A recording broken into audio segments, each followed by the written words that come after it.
Funny গল্প শোনাই, তো যাদের মন খারাপ আছে অবশ্যই মন ভালো হয়ে যাবে, এটা আমি কথা দিতে পারি। যদি হাতে কয়েক সেকেন্ড সময় থাকে তাহলে আমার গল্পটা শুনে যেতে পারবো। তো ছেলেটার নাম চুঙ্কু, তার সমস্যা একটাই, সে ইংরেজিতে কথা কইবারই পারে না, কিন্তু ম্যাডাম তো রেগে মেগে পুরো আগুন। চুঙ্কু, তুমি যদি কালকে ইংরেজিতে কথা বলা না শিখতে পারো, না শিখে আসো, তাহলে কিন্তু তোমার খবর আছে। তো চুঙ্কু তো ম্যাডামের এই কথা শুনে ভয়ে ভয়ে বাড়িতে গেল। তার পরের দিন চুঙ্কু যখন স্কুলে আসতেছে, তখন অনেকক্ষণ আসার পরে দেখতেছে একটা ছেলে একটা মেয়েরে বলতেছে কলে, হ্যালো ডার্লিং। তখন চুঙ্কু বলল, এই তো পাইছি রে, এটাই তো ইংরেজি। হ্যাঁ রে আল্লাহ, এত সহজ কথা আর আমি শিখতে পারি না, যাক এটা আমি মুখস্থ করে নি। তো চুঙ্কু মুখস্থ করে নিল, হ্যালো ডার্লিং। চুঙ্কু ভাবলো রাস্তাঘাটে মনে হয় মানুষ ইংরেজি বলে সবাই, তো এবার থেকে যার ইংরেজি শুনবে সেটাই মুখস্থ করে নেবে। তো চুঙ্কু আর একটু দূর আগে যাওয়ার পরে পার্কের ধারে একটা মেয়ে একটা ছেলের বলতেছে, সেটা ননসেন্স। তো চুঙ্কু বলবে, এই তো আর একটা ইংরেজি পাইছি, সেটা ননসেন্স, এটা শিখে নিল।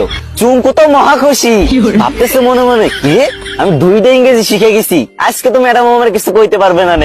আর একটু আগে যাওয়ার পরে বাস থেকে লোক নামবে, ঠিক আছে, তো সুপারভাইজার বলতেছে লেডিস ফার্স্ট, লেডিস ফার্স্ট।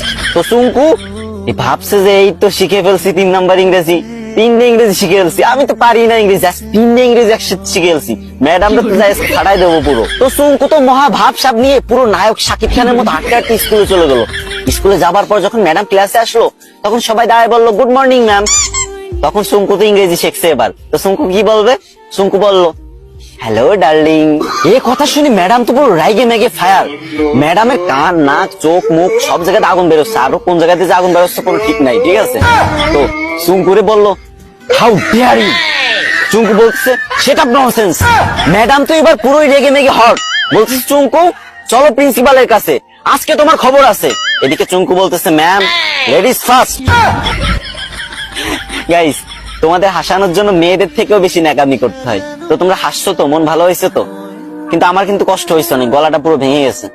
তো এখন কান্না মুখ নিয়েই বলতেছি, আমার আইডিটা অনেকদিন ধরে ফ্রিজ, আমি অনেকদিন ধরে ভিডিও করি না, তাই তোমরা আমার ভুলে গেছো। এখন থেকে নিয়মিত ভিডিও আপলোড দেবো, আর তোমাদের মাঝ থেকে যাবো না, বিশ্বাস করো। প্রত্যেকদিন আমি ভিডিও দেবো, 3, 4, 5, 6টা করে ভিডিও দেবো প্রত্যেকদিন। তো প্লিজ তোমাদের কাছে একটা দাবি, ছোট ভাই হিসেবে ভিডিওতে একটা শেয়ার করে দিবা ভিডিওটা। না মানে তোমাদের হাসালাম, এখন কান্না মুখ নিয়ে বলতেছি, যদি একটা শেয়ার করে দাও অনেক খুশি হবো ভাই। শেয়ার করে একটা কমেন্ট করো যে আমি শেয়ার করেছি, আমি দেখতে চাই যে কারা আমার ভালোবাসে, আমার কমেন্ট করো। বেশি শেয়ার করা লাগবে না, একটা প্লিজ।